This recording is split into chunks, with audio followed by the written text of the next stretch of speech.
नमस्कार दोस्तों। Industrial dispute act 1947 के एक नए टॉपिक में आपका स्वागत है। इस टॉपिक का नाम है जबरी छुट्टी और छटनी।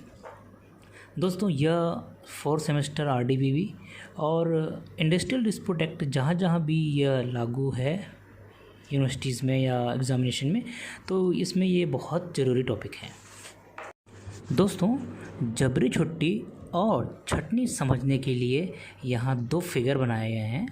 फिगर नंबर 1 में देखिए, जबरी छुट्टी जहाँ लिखा हुआ है उसमें साइड में एक बॉस अपने एम्प्लॉय से कह रहा है, देखो सुरेश, आज फैक्ट्री में ज़्यादा काम नहीं है तो तुम अब 2 दिन बाद यानी सोमवार से आना। इस पर एम्प्लॉय का कहना था, पर मेरा नाम उपस्थिति पंजी में दर्ज है और मैं रेगुलर आता हूँ, अतः मुझे आने दिया जाए। तो यहाँ पे बॉस का कहना है, तब भी अभी फैक्ट्री में कोई काम नहीं है, इसीलिए बाद में वापस काम पर रख लिया जाएगा, पर अभी तुम्हारे लिए कोई काम नहीं है। अब छटनी को समझने के लिए फिगर नंबर 2 देखें। इसमें एक बॉस अपने एम्प्लॉय से कह रहा है कि जब आपका एम्प्लॉयमेंट किया गया था तो हमारे बीच हुई संविदा के अनुसार मंदी जो एक आधार है उसके कारण आपको सेवा से मुक्त किया जाता है। तो दोस्तों, छटनी और जबरी छुट्टी में यही अंतर होता है कि जबरी छुट्टी में किसी मज़दूर को या एम्प्लॉय को उस दिन काम पर नहीं रखा जाता है, अथवा उस दिन की इसकी सैलरी या उस दिन का उसका जो काम है या कुछ दिनों के काम के लिए इसको निलंबित कर दिया जाता है। किंतु छटनी में हमेशा के लिए उस एम्प्लॉय को नौकरी से या अपने संस्थान से हटा दिया जाता है। विस्तार पूर्वक अब जबरी छुट्टी को समझते हैं। दोस्तों, जबरी छुट्टी का प्रावधान मूल अधिनियम में नहीं था, किंतु जब श्रमिक वर्गों का शोषण बढ़ने लगा तो संविधान में सन 1953 में एक संशोधन किया गया और औद्योगिक विवाद अधिनियम के अध्याय 5A में जबरी छुट्टी और छटनी को जोड़ा गया।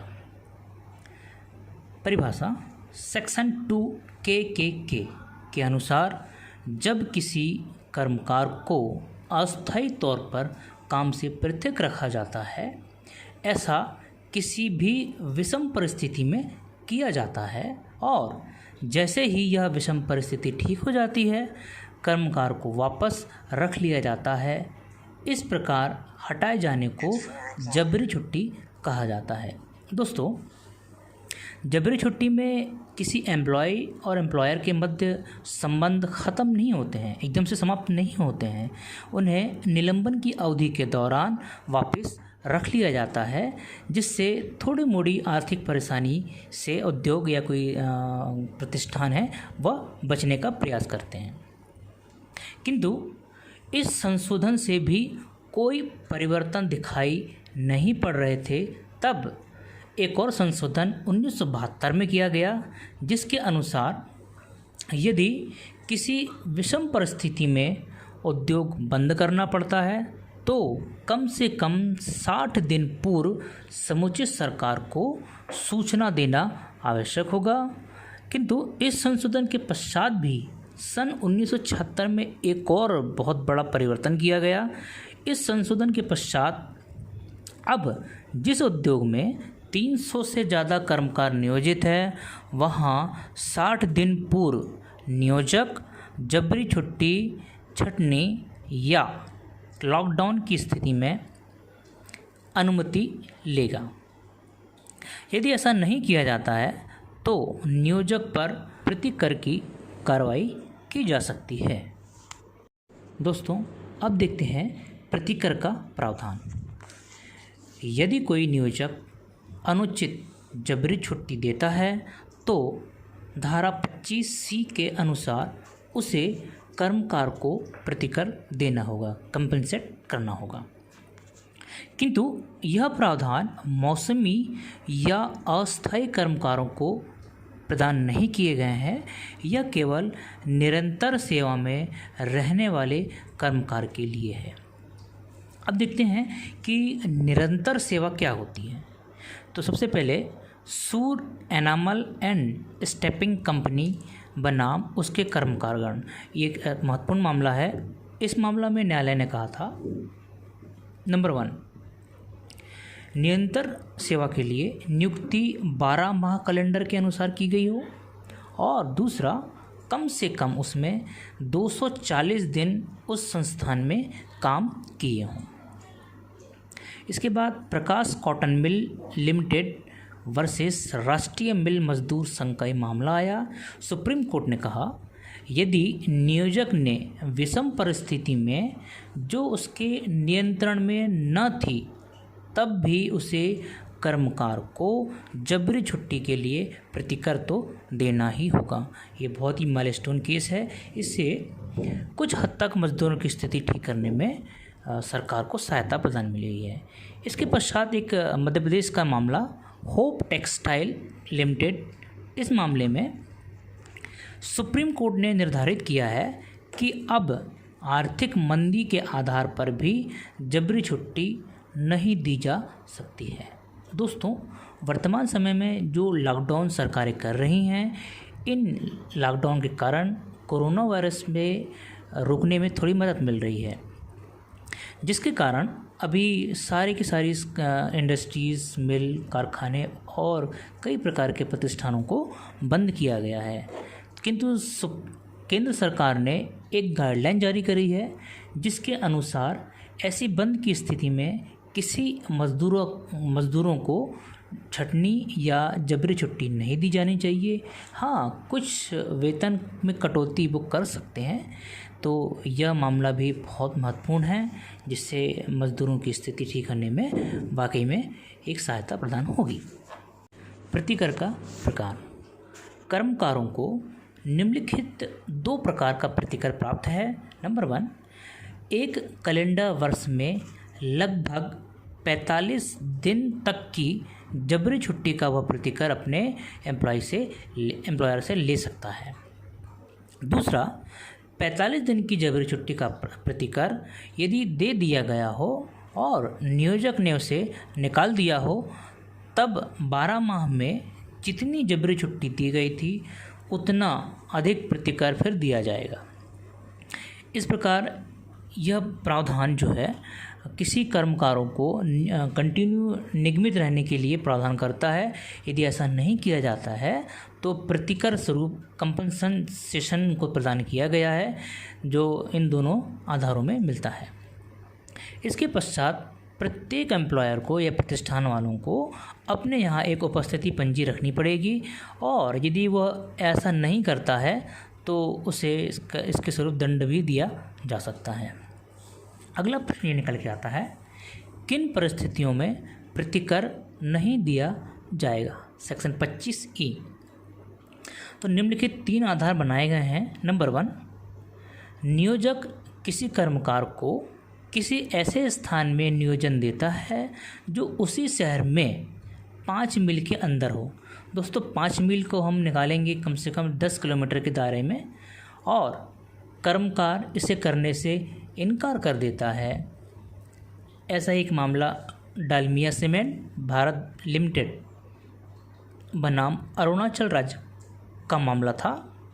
तो इस मामले में कोर्ट ने कहा था कि यदि कर्मकार नियोजकों द्वारा दिए जाने वाले किसी अन्यत्र काम के लिए मना कर देता है तो इस प्रकार की जबरी छुट्टी वैलिड मानी जाएगी और कर्मकार को कंपनसेशन नहीं प्राप्त होगा। दूसरा, कर्मकार प्रतिदिन समय पर कार्यस्थली में उपस्थित नहीं हो पा रहा हो, तो यह भी एक आधार होता है। ऐसा ही मामला नूतन मिल्स लिमिटेड बनाम उसके कर्मकारगण और राज्य बीमा निगम का ये मामला महत्वपूर्ण है। तीसरा है, यदि उद्योग के एक भाग में हड़ताल है, दूसरे भाग में हड़ताल नहीं है, पर दूसरे भाग के जो मजदूर हड़ताल में का सहयोग करते हैं तो उन्हें भी इस प्रकार से प्रतिकर नहीं दिया जाएगा, जैसा कि एसोसिएटेड सीमेंट कंपनी लिमिटेड झिंगापानी बनाम उसके कर्मकारगण के मामले में किया गया था। दोस्तों, अब देखते हैं छटनी। जैसा कि हमने आगामी चित्रों में देखा था कि जब कोई एम्प्लॉयर अपने एम्प्लॉय को परमानेंटली सेवा से विमुक्त कर देता है तो इस स्थिति को हम छंटनी कहते हैं। जैसा कि धारा 200 में कहा है कि छंटनी 5 प्रकार के आधारों पर बनाई गई है, जिनसे अलग किसी आधार पर कोई कर्मकार करता है तो इस प्रकार वह काम छंटनी होता है और वो अवैध भी होती है। तो ये 5 प्रकार के जो पॉइंट्स हैं वो निम्नलिखित हैं। नंबर 1, अनुशासनात्मक कार्रवाई। यदि किसी कर्मकार पर अनुशासनात्मक कार्रवाई की जाती है तो इसे वैलिड माना जाता है और छंटनी का आधार होता है। दूसरा, कर्मकार की स्वयं की इच्छा पर भी छंटनी होती है। तीसरा, वृद्धावस्था पर छंटनी सही मानी जाती है। चौथा, लगातार अस्वस्थ रहने पर भी छंटनी करना वैलिड माना जाता है। और पाँचवा, सेवा संविदा भंग या सेवा समय पूर्ण हो जाने पर की जाने वाली छंटनी भी वैलिड होती है, सही होती है। तो इस आधार पर की गई छंटनी अवैध नहीं होती है। किंतु किसी एम्प्लॉयर ने इन 5 आधारों के अतिरिक्त किसी अन्य आधार पर किसी एम्प्लॉयर को निकाला है तो यह छंटनी में आएगा और छंटनी करना ये इनवैलिड होगा। सुप्रीम कोर्ट ने बरसी लाइट रेलवे कंपनी बनाम KL जोगलेकर, ये मामला था 1957 का, के मामले में कहा यदि नियोजक ने अपना उद्योग पूर्णतः बंद कर दिया हो तो इस आधार पर की गई छंटनी अवैध नहीं होती है। दोस्तों, छंटनी के संबंध में एक अन्य मामला बलबीर सिंह बनाम कुरुक्षेत्र केंद्रीय सहकारी बैंक लिमिटेड। इस मामले में सुप्रीम कोर्ट ने निर्धारित किया कि पूर्व सेवा संविदा के पूर्ण होने पर भी छंटनी नहीं की जा सकती है। किंतु हरमोहिंदर सिंह बनाम खरगा कैंटीन अम्बाला कैंट 2001 का ये मामला आया। इस मामले में सुप्रीम कोर्ट ने पूर्व मामला जो बलबीर सिंह का था उसको उलट दिया और निर्धारित किया कि यदि सेवा संविदा पूर्ण हो जाती है तो कर्मकार स्वतः ही सेवा विमुक्त माना जाता है। अब देखते हैं प्रतिकर के लिए शर्तें। सेक्शन 5F, प्रतिकर के लिए निम्नलिखित 3 शर्तें बताई गई हैं। पहला, 1 माह पूर्व नोटिस सामान्य कर्मकारों के लिए, और जो निरंतर 1 साल से सेवा में हो या जो निरंतर सेवा में हो उसके लिए 3 माह का नोटिस प्लस कारण बताना आवश्यक होता है। दूसरा, इस धारा के आधार पर 1 वर्ष या 6 माह तक काम किया हो तो प्रतिवर्ष 15 दिन के हिसाब से मजदूरी उन्हें देनी होती है यदि छंटनी कर रहे हैं तो। तीसरा है, छंटनी के पूर्व प्रतिकर देना होगा, तो उस मजदूर को जिनको निकाला जाना है या जिनकी छंटनी की जानी है उनको इस प्रकार का प्रतिकर यानी कि कंपनसेट पहले ही दे देना होगा, तदुपरांत उसकी छंटनी वैलिड होती है। अब देखते हैं प्रोसीडिंग। सेक्शन 25G के अनुसार छंटनी प्रक्रिया में वरिष्ठता का ध्यान रखा जाना आवश्यक होता है, अर्थात जो कर्मकार बाद में आया है उसकी पहले छंटनी की जानी चाहिए। वरिष्ठता का क्रम क्या होगा, इस संबंध में सुप्रीम कोर्ट ने एक मामला पेरी एंड कंपनी बनाम PC पॉल के मामले में कहा कि इससे कोई फर्क नहीं पड़ता है कि वरिष्ठता सूची में नियोजकों ने सद्भावना का ध्यान रखा था अथवा नहीं, किंतु last come and first go का ध्यान रखा जाना अत्यंत आवश्यक है।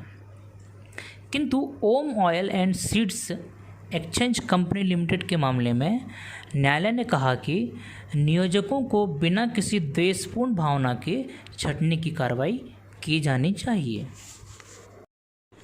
दोस्तों, इस प्रकार हम देखते हैं जबरी छुट्टी और छंटनी हेतु अधिनियम में नवीन प्रावधान किया है, जो 1976 के संशोधन के उपरांत एक नया अध्याय 5B भी जोड़ दिया गया है, जिसमें कुछ प्रावधान इस प्रकार हैं।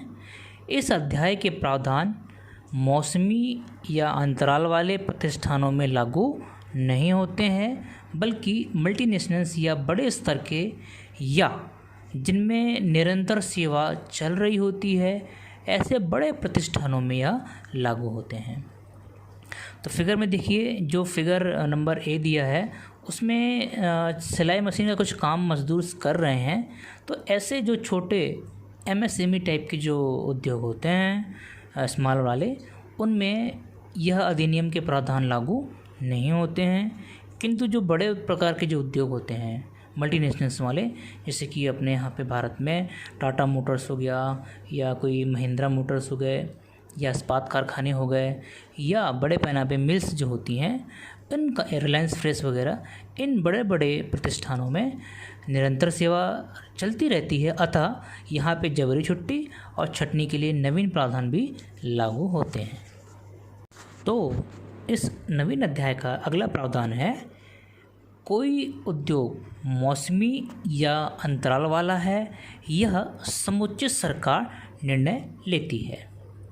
अगला जो आधार है, किंतु ऐसे छोटे मंझोले या अंतराल वाले उद्योग पर भी इस अध्याय के प्रावधान लागू होते हैं, जहां कर्मकारों की संख्या एक वर्ष कैलेंडर वर्ष में लगभग 100 या उससे अधिक होनी चाहिए। इसके पश्चात जबरी छुट्टी पर प्रतिषेध सेक्शन 25M द्वारा लगाया गया है, अर्थात यह अध्याय लागू होने के पश्चात अब जबरी छुट्टी करना कानूनन प्रतिषिद्ध है, यदि कोई प्रतिष्ठान बड़े स्तर के होते हैं उनमें। इस संबंध में एक मामला अशोक जैन, जो कि रोहतास इंडस्ट्रीज़ लिमिटेड का मामला था, वर्सेस बिहार राज्य 1995 का एक मामला सामने है।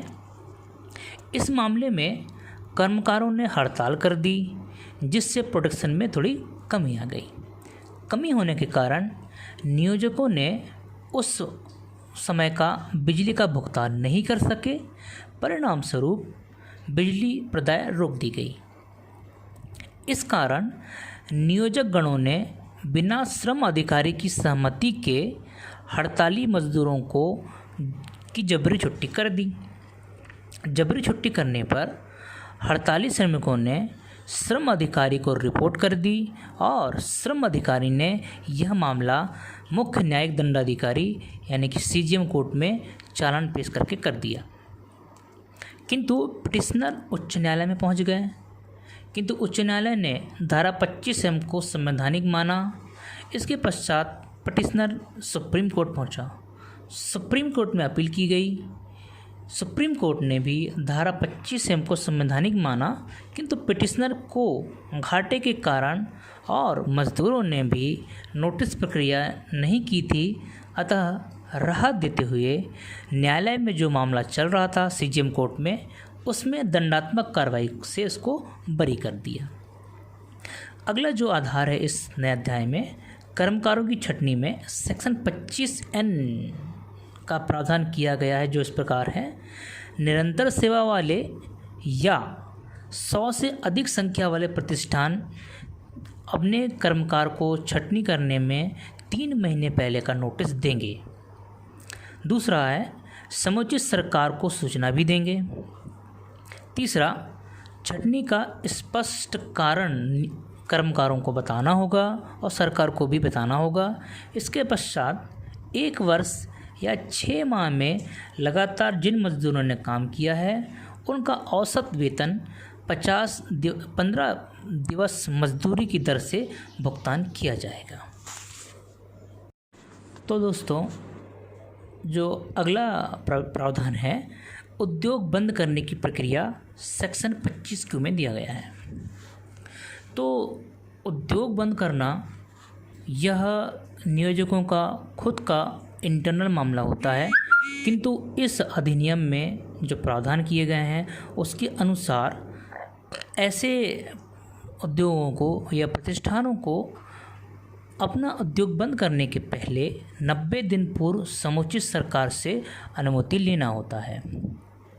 तो उन्हें सरकार में ऐसा निवेदन करना पड़ेगा और सरकार 60 दिन के पश्चात या तो उस आवेदन पर अनुमति देगी या उसको डिक्लाइन कर देगी।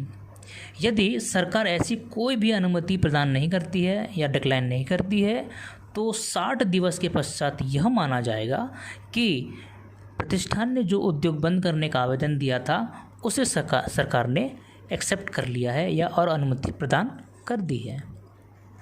किंतु इस धारा सेक्शन 25Q को सुप्रीम कोर्ट ने एक्सेल बियर बनाम भारत संघ के मामले में अवैधानिक कर दिया है। इस मामले में सुप्रीम कोर्ट के विचार थे कि यदि किसी प्रतिष्ठान को घाटे के कारण भी अपना व्यापार बंद करने का अधिकार नहीं दिया जाएगा तो यह उसके मूल अधिकारों का उल्लंघन होगा, जो कि स्वतंत्रता के अधिकार में आर्टिकल 21, 14 और 19 1G में दिए गए हैं। इसी प्रकार धारा 25N जो कि दंड का प्रावधान करती है उसे भी इस मामले में असंवैधानिक कर दिया है और न्यायालय ने कहा उद्योग घाटे के कारण बंद किए जाते हैं यदि उस स्थिति में भी सरकार दंड का प्रावधान करती है तो वह भी असंवैधानिक होगी। तो दोस्तों, इस प्रकार हम देखते हैं जबरी छुट्टी और छटनी ये ऐसी प्रक्रिया है जिनको इन अधिनियम के प्रावधानों के अंतर्गत किया जाना होता है। धन्यवाद। इस लेक्चर को तैयार करने में ख़ास तौर पे गूगल सर्च, जिसमें हम डायग्राम्स को या फिगर को या चित्रों को जो लिखते हैं, इसके अलावा प्रोफेसर ऑस्टिन और प्रोफेसर गंगा सहाय शर्मा और सूर्य नारायण मिश्रा जिन्होंने औद्योगिक अधिनियम लिया है, इसके अतिरिक्त भारत सरकार की जो MSME की वेबसाइट है उससे भी जो है हमने आंकड़े और जानकारी को एकत्रित किया है। धन्यवाद।